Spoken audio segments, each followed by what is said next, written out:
Les 5 langages de l'amour. Vous connaissez certainement. En tout cas, si vous ne connaissez pas, on va en parler.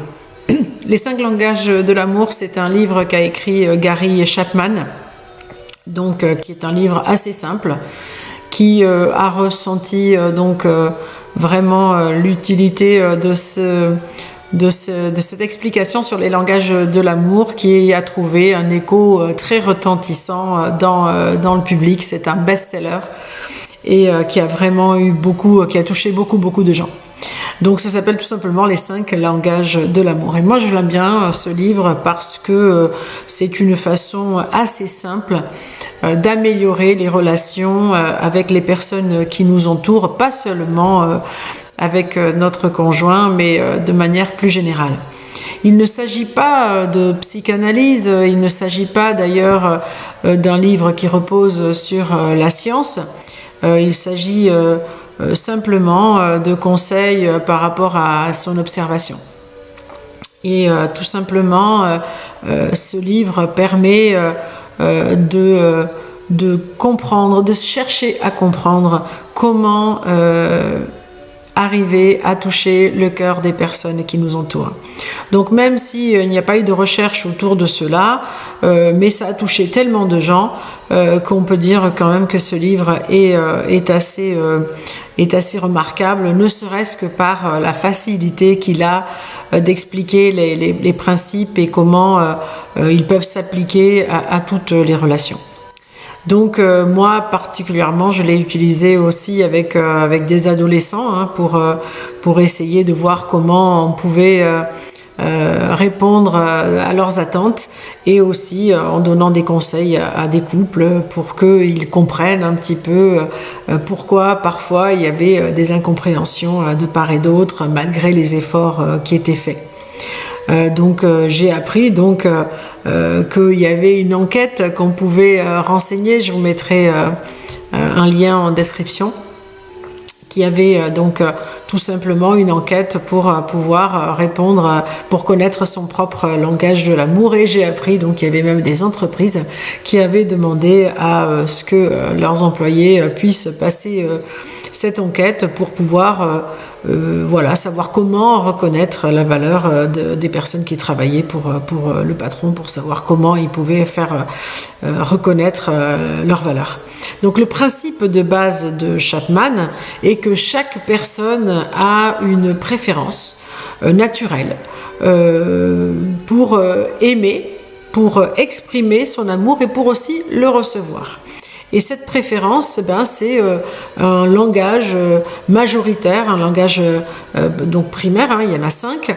Et bien sûr, il y en a tous les 5 sont importants, mais il y en a un qui est plus important pour un individu, et de la façon dont il exprime et dont il reçoit et l'amour des 5 façons qui suivantes. Donc le premier langage de l'amour, ce sont les paroles, les mots que l'on prononce pour montrer que nous apprécions la personne, que nous prononcions des compliments, des éloges, qu'on dise je t'aime, qu'on dise comment on l'aime bien et comment on aime passer des moments avec elle. Enfin, tout ce qui va être l'expression orale de ses qualités et montrer de l'attention. Le deuxième langage de l'amour, c'est le contact physique. Donc bien sûr, dans le cadre d'un couple, ça peut inclure le sexe, mais pas seulement, ça ne se limite pas à ça, puisque chez les petits enfants par exemple, ça va être un petit peu le côté un peu bagarreur qui peut se retrouver là. Donc si c'est votre enfant, ça peut être aussi par le biais des chatouilles, des câlins tout simplement.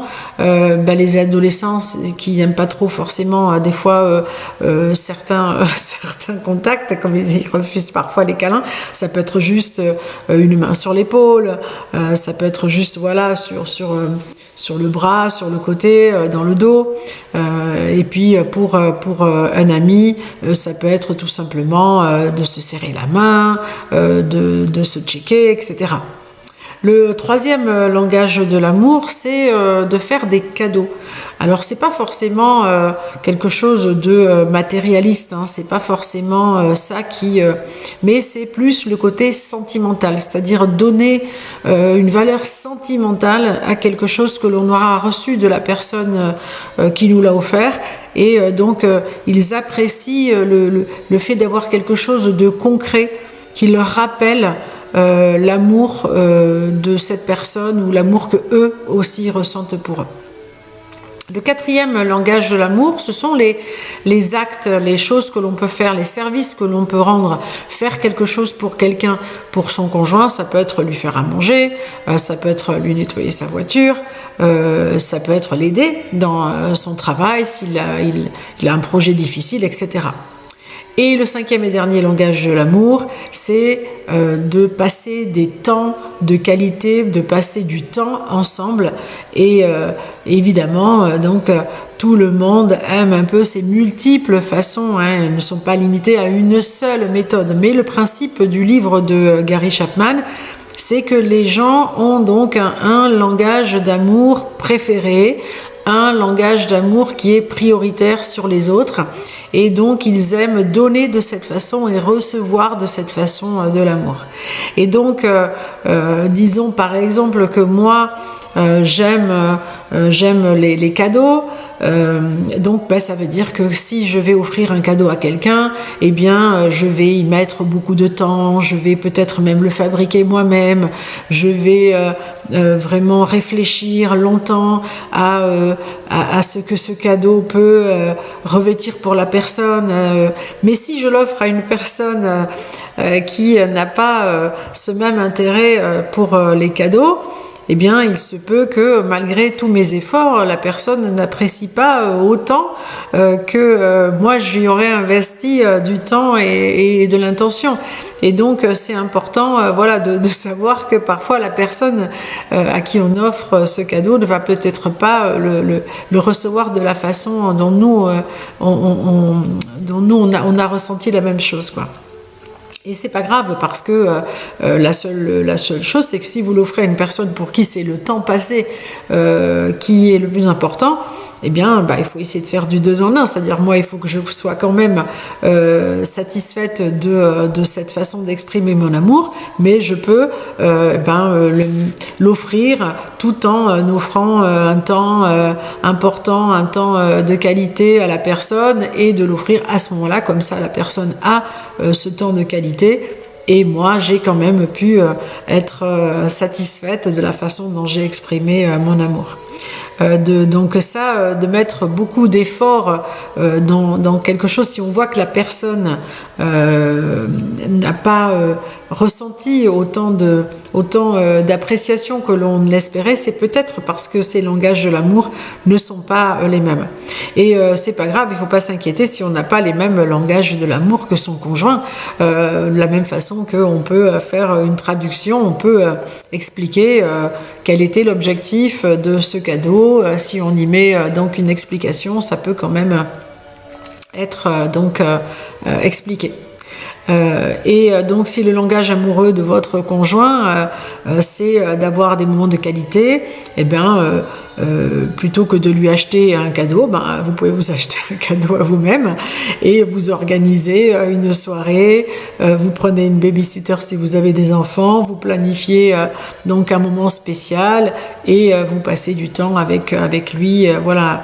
Et ce simple changement pourrait être donc très important pour cela. Donc, comment mettre en pratique les 5 langages de l'amour? Ce que Gary Chapman suggère, c'est que il faut découvrir le langage de l'amour principal des personnes qui sont autour de vous.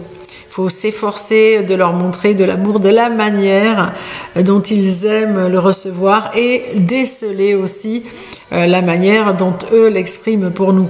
Puisque quand on connaît cette façon-là d'exprimer l'amour des personnes qui nous entourent, quelque chose qui aura pu paraître anodin pour nous après, eh bien, revêt tout un autre langage.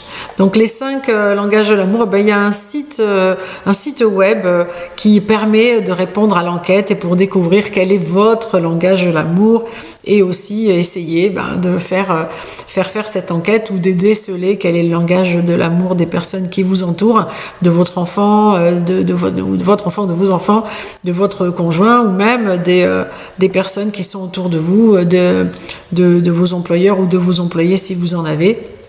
Voilà, je mettrai le lien en description pour que vous puissiez faire ce quiz. Et comme ça, vous pourrez explorer davantage les manières d'exprimer l'amour et de comprendre les manières dont vous recevez de l'amour des personnes qui vous entourent. Voilà, je vous remercie beaucoup d'avoir regardé cette vidéo. J'espère qu'elle vous aura plu, qu'elle vous aura été utile.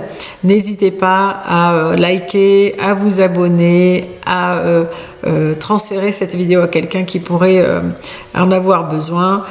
Prenez soin de vous. À très bientôt pour de nouvelles vidéos. Merci.